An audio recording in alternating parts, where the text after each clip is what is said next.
When I plan to go flying, I'll take a look at the weather ahead of the time.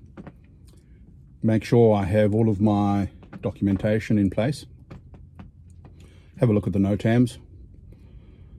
Obviously check the plane as the operating handbook requires.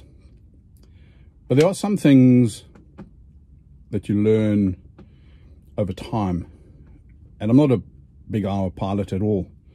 There's a few things that I've gleaned from listening to what other people have said.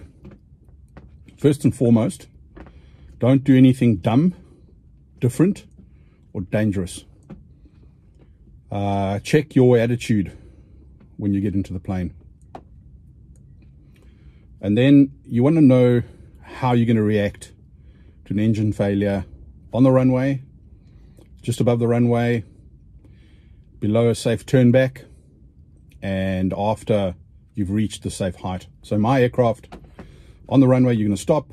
Above the runway, push down, land back on the runway. Below 500 feet, you're going to land within 30 degrees of what you can see. And above 500 feet, you can turn back to the runway.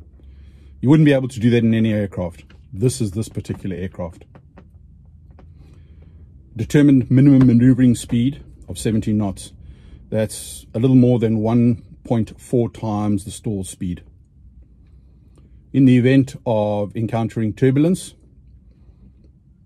speed that I should be flying at is 90 knots or lower. Approach speed to the runway, 65 knots. Takeoff speed, not more than 50 knots. Obviously, you need to know what your flap extension speed in this aircraft is, 75 knots. So those are important things to have in your head, right in the front of your head. The next thing that you need to do is you need to actually say to yourself, I'm not going to fly from visual conditions into instrument conditions.